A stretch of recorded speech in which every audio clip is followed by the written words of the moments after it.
净土中的一种期待，也是他们所描绘的念佛人将来呢到西方极乐世界有一个，就是你会在莲花里头，等到你这边在听经闻法，时机成熟了，那叫做花开见佛。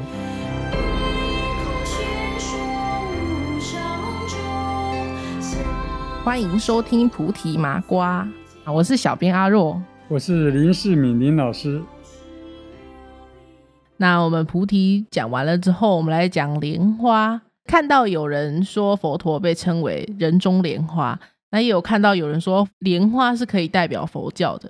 而在佛教的艺术当中啊，不管是画像还是雕刻建筑，也是充满的各种莲花的图文，尤其图像更是描绘就是佛菩萨，例如观世音菩萨，他是坐在莲花上面的，或是手上拿有莲花这样子。所以老师知道莲花在佛教中代表什么吗？这个我们讲莲花的时候会想到我们中国古人周敦颐，周敦颐他有个爱莲说它里面最有名的一句话呢，就是说呢出自淤泥而不染。那么另外有一句话也不错，就呢可以远观，远这远呐，所以远远的去看，不可亵玩焉。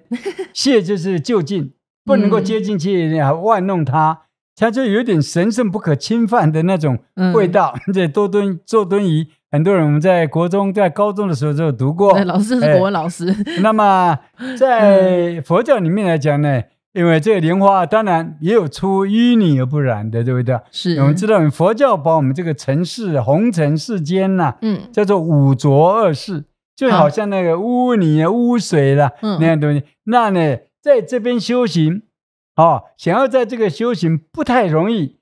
那你看那个莲花从污泥里面到最后呢要长出那么圣洁的，没有半点那种污染的这样的一个圣洁的花朵，不容易的。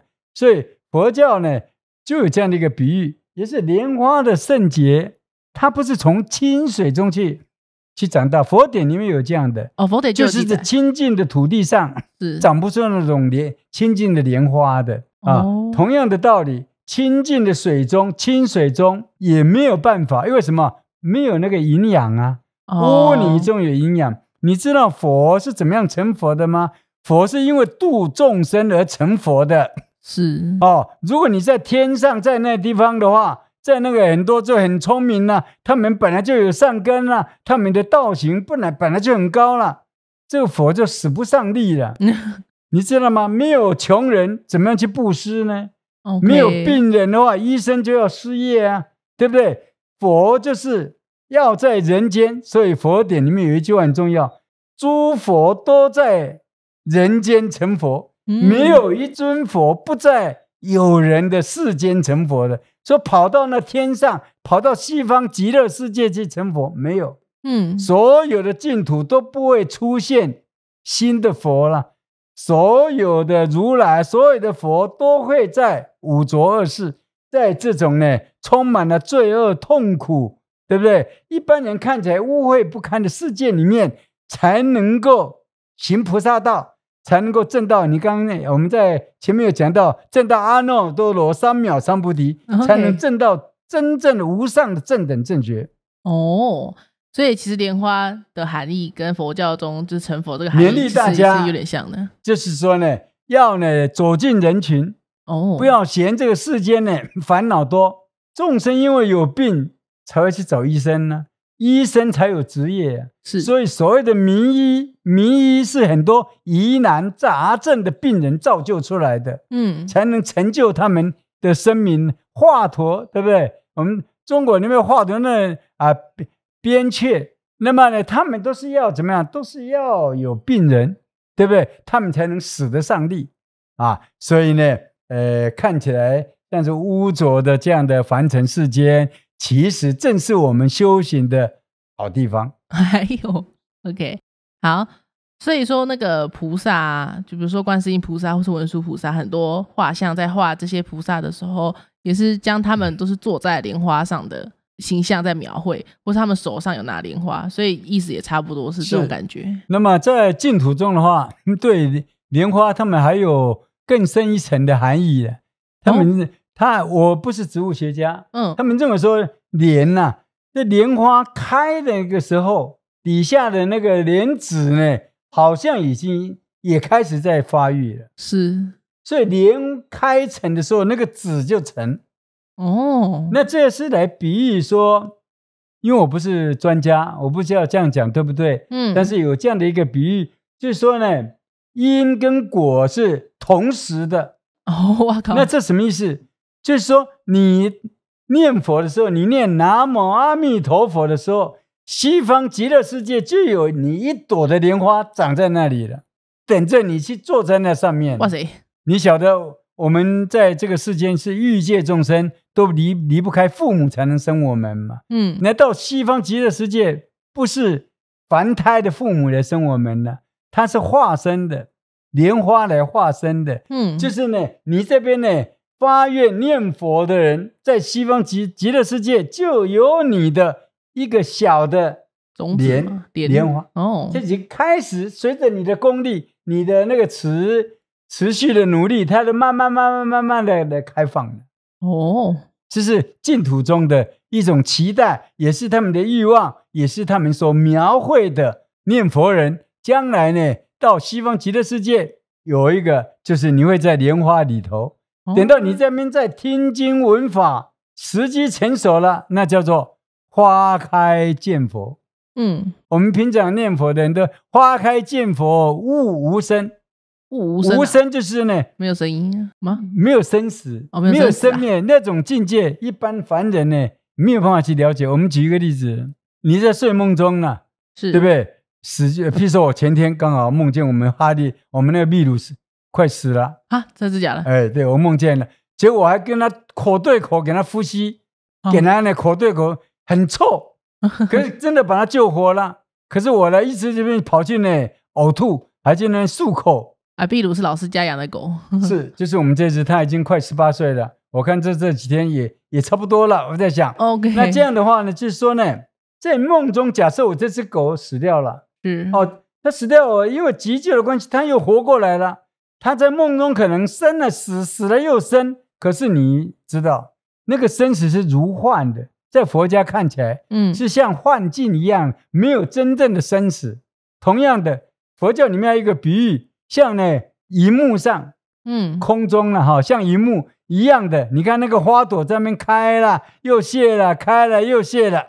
可是那开合那些呢谢落，没有真正的开合谢落，因为它是荧幕上的影像，它是天空上的影像而已。像那个彩虹，有没有彩虹的升起跟失落，跟它的消失，没有真正的生灭消失。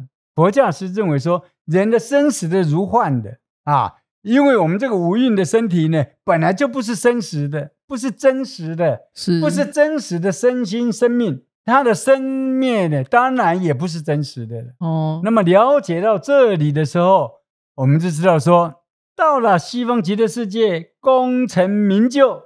所谓的功成名就，你成佛不就名就了吗？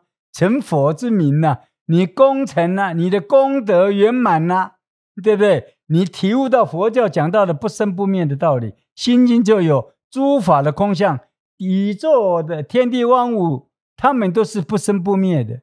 那个生灭只是现象的，而实际上的没有真正的生灭。你看那荧幕上的那些洪水了、猛兽了，在那边逍遥，在那边肆虐，可是真实的吗？没有真实。可是你看起来栩栩如生，你看起来恐怖非凡的。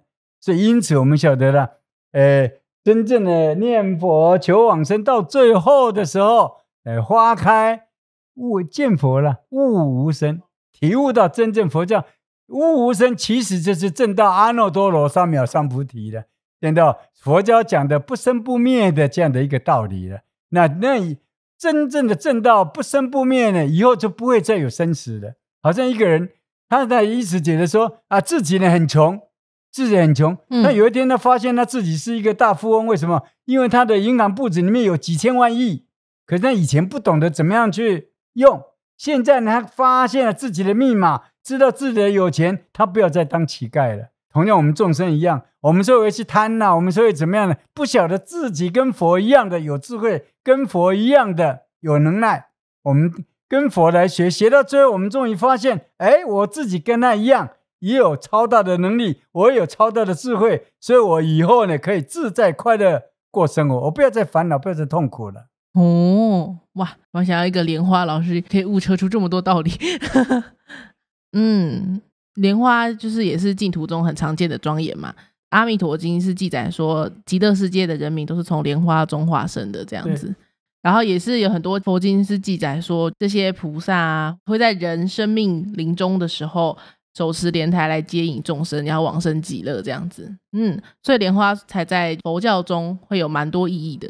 对，好，有它的象征的意义。没错，有它的象征的意义。那这边老师毕竟是国文老师，那老师知道那个舌灿莲花这个成语的由来，好像也是跟佛教有点关系吗？平常就是讲经说法能够讲到非常精彩，入木三分。对，讲到呢底下的徒弟都能够开悟成佛。那么呢再用这样的一个比喻，那么不过呢当年那个僧公说法，道生和尚啊，是因为大家都呢不认同他的主张，因为道生和尚是主张说众生一定会成佛，都有佛性的。可是当代的人他们认为说有一种人是不会成佛的啊，没有善根的人。就是没有善根的人，没有善根啊。像比如说杀人放火那些强盗土匪就不会成佛了。他们没有善根，可是道生认为说他们也会成佛，就跟当时的主流的所谓的那个佛教的这样的意思呢相违背，所以呢他被人家驱逐出境。就是没有一个道场他可以去挂单的，那只能睡在外头，餐风露宿这样子。所以呢但是他还是坚持，他宁愿自己这样，他要坚持他的理想。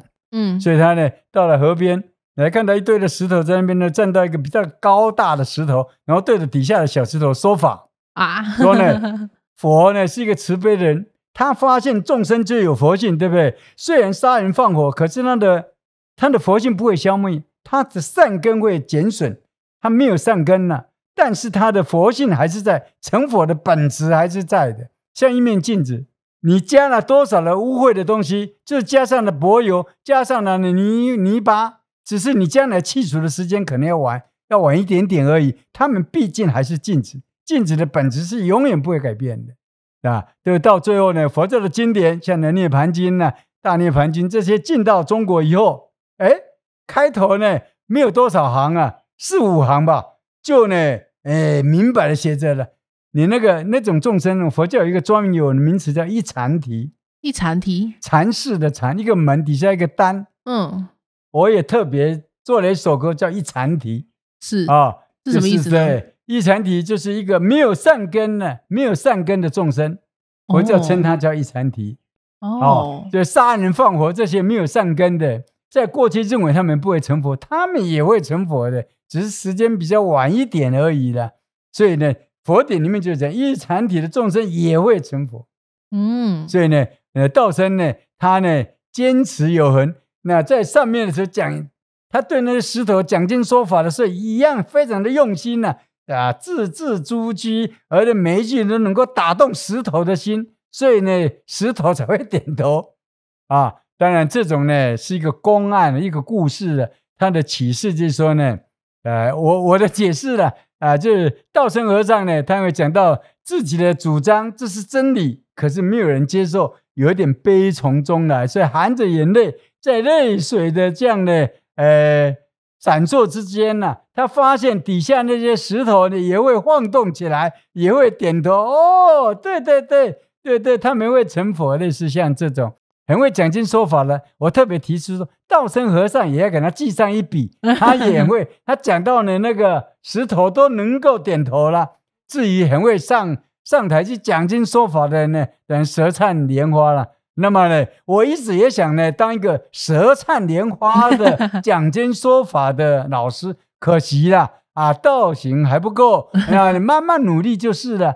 以后呢，如果生命有下一辈子，以后讲经说法，我一定好好的揣摩，好好的努力去磨练，也变成能够舌灿莲花这样子。好，要是生命有来世的话，下辈子一定能舌灿莲花，这是我的愿望。OK。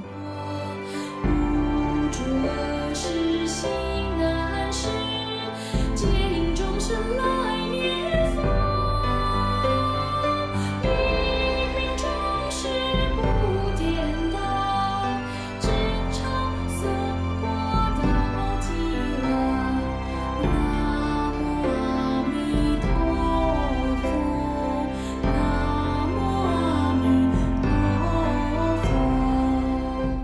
那老师如果想到莲花的话，在佛教当中还有什么老师有想到可以补充的？这个莲花这个东西在佛教里面呢，不但是这个佛典里面呢，有以它来作为经名的佛经的名字的，像《妙法莲花经》，对不对？人的中间，佛的弟子里面有莲花侍女，也有莲花的。那么呢，佛菩萨呢，他们呢，大部分呢，我们这民间流传的都是佛菩萨的，这坐在莲花。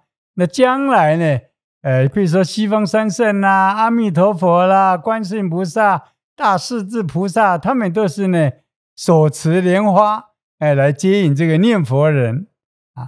所以你莲花在这个佛教里面呢，它的呢就代表那种纯净、圣洁啊、庄严啊。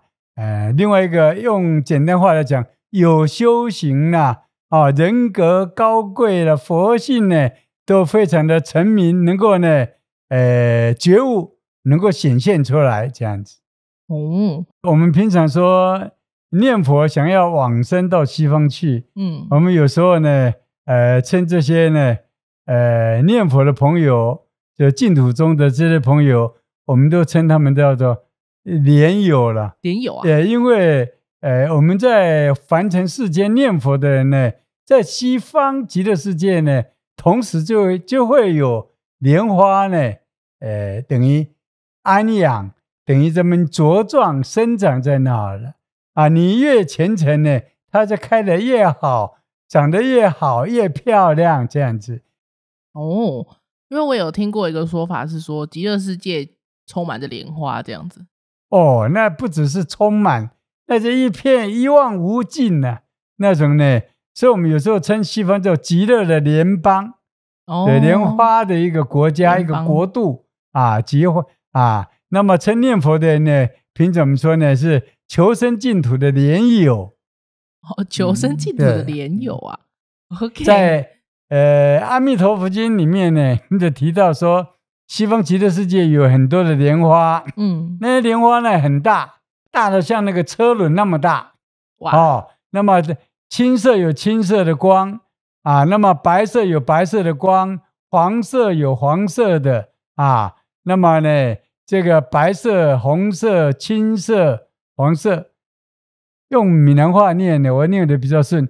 青色青光，红色红光，赤色赤光，白色白光。那么呢，关于这里面我刚刚提到有这个四色的莲花呢，我爸爸第一次我妈呢就千方百计的，就是能够说服他呢，因为他念理工他认为念佛的人比较迷信一点所以呢，我妈呢就呢，利用了好多的这样的一个机会，那么呢，最后呢，终于请得动他呢去听经。那讲经者呢，赫赫有名的，就是佛光山的这个星云法师。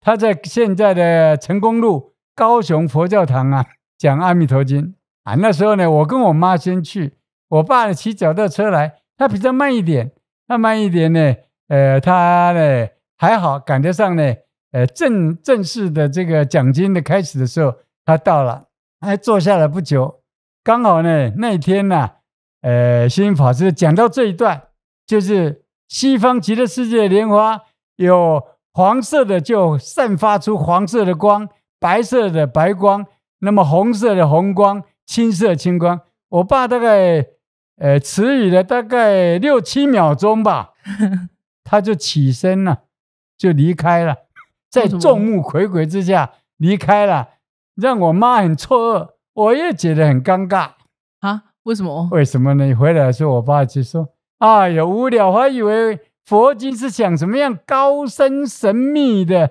这些呢道理，结果是讲白色莲花放那个白光，那么红色的红光，那这谁不知道？3岁小孩都知道。OK， 那么我后来的时候，我爸后来有信佛了。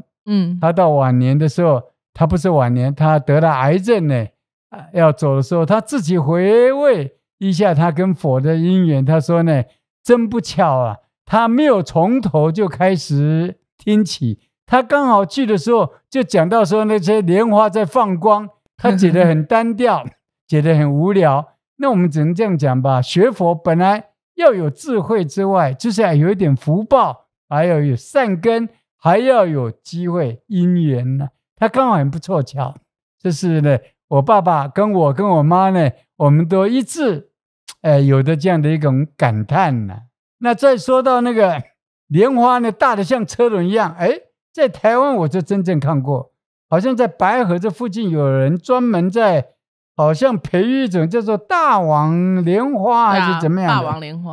我看很多小孩呢，在那边呢坐在那上面，真的是呢不会沉下去。没错。那么这边有的人还在那边，有6、7朵吧，他们从那边跑过来又跑过去，我觉得也非常的神奇啊！真的莲花可以弄那么大，所以佛菩萨坐在莲花上没有问题。我们将来呢到了西方极乐世界去，坐在莲花上也不会沉下去，大家不用担心，只管一心不乱的来念佛吧。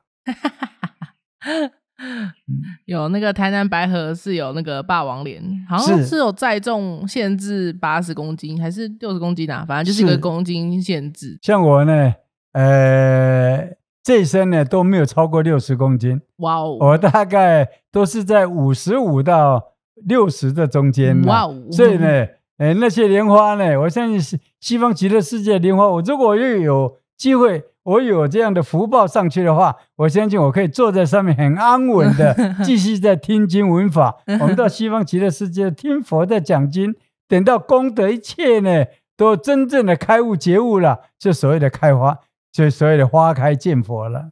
花开见佛。就佛教中真的很多跟莲花相关的比喻这样。好，我突然有一个疑问，就是莲花这个形象就是很代表佛教嘛，那在那个佛教在印度的时候就已经有莲花这个形象的出现吗？我以为它是到中国可能才更频繁出现这样。所以它是原始佛教就已经有一直在使用莲花这个象征物这样。这么妙。好，有一个大家应该也都很常听到的一个咒语，就是 Om Mani Padme Hum。是，对。那在佛教中，就是这好像是观世音菩萨的6字大明咒，从他的圣洁的心灵所流露出来的。对，这 Om Mani Padme Hum 翻成中文的意思，就直译成中文的意思的话，好像就是像莲花一样保持身心洁净这样。没有错。对。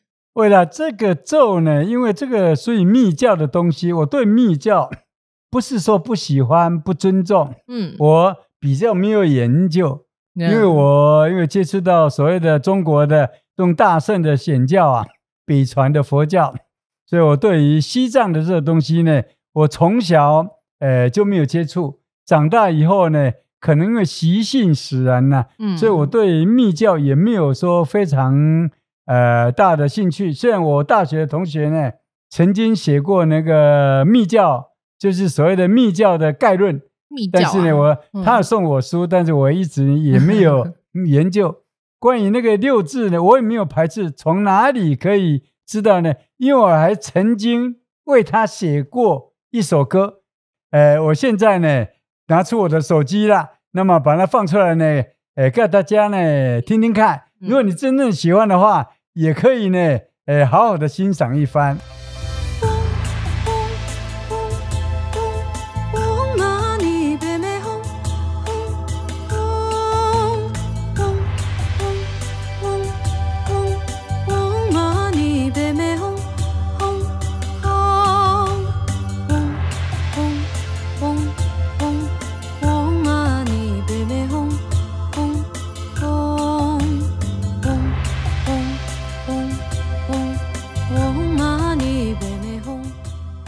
大家呢，如果喜欢这首歌了哈，以后我们这个菩提麻瓜呢，会把这首歌呢，放到网络上去。大家只要点那个菩提麻瓜的 YouTube 上面就会有，YouTube 上面，然后是说林世明佛曲，你就可以呢听到这首歌。那里面的歌词我自己也很喜欢，就是跟这个6字大明咒有关。那刚刚也讲过了，它跟莲花有关。所以这里面呢，就是说呢，要淬砺我们的身心，如同那种妙莲花一样的圣洁纯洁，那就是悟道成佛了。最后还补充一句，我不是植物的专家，佛教有这样的词典，你可以查有关于这些植物，佛经里面引用到的植物太多了还有很多那太多了像这个很多的那些在经典里面都会提到，还有很多动物嘞。对，动物，你像那个北方空求言部下里开林偏下拱鸣鸡鸟，阿弥陀经里面就有很多那鸟儿会这么讲经会说法嘞，对不对？万言听不对，那些呢就是你应该要去自己查资料。OK， 当然莲花呢，我讲的只是呢100多种里面才一小部分而已，那太多，再自己去找资料吧。有机会我们改天呢，如果去找那郭刚郭老师来谈一集呢，佛教的植物或者佛教的动物。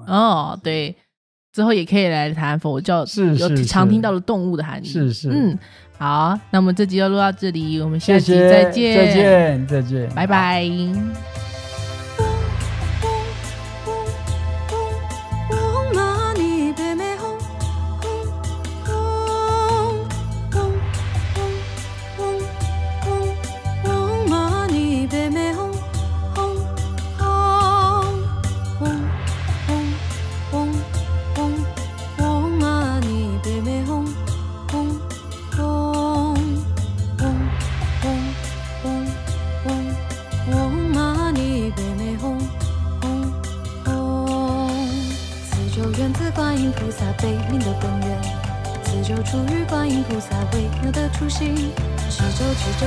持咒，大家一起顶礼来信手。念咒，念咒，念咒，念咒，大家一起合掌来宣流。持咒，持咒，持咒，持咒，大家一起合掌来信手。念咒，念咒，念咒，念咒，大家一起合掌来宣流。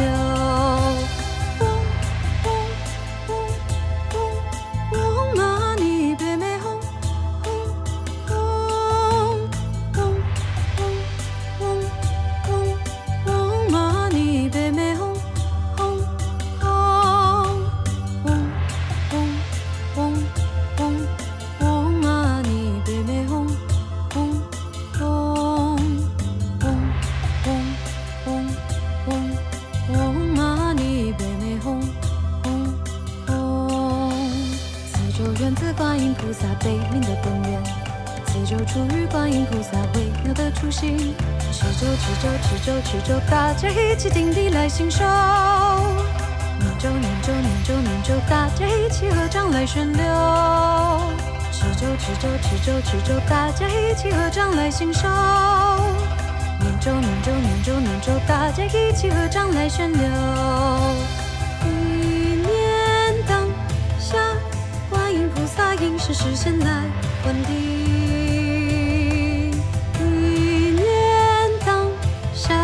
十方诸佛各于其国际赞扬。我一指大明咒，愿菩萨常护佑。若我身心清净，如同妙莲花。我一念大明咒，愿菩萨加持，催我智慧璀璨，如同摩尼珠。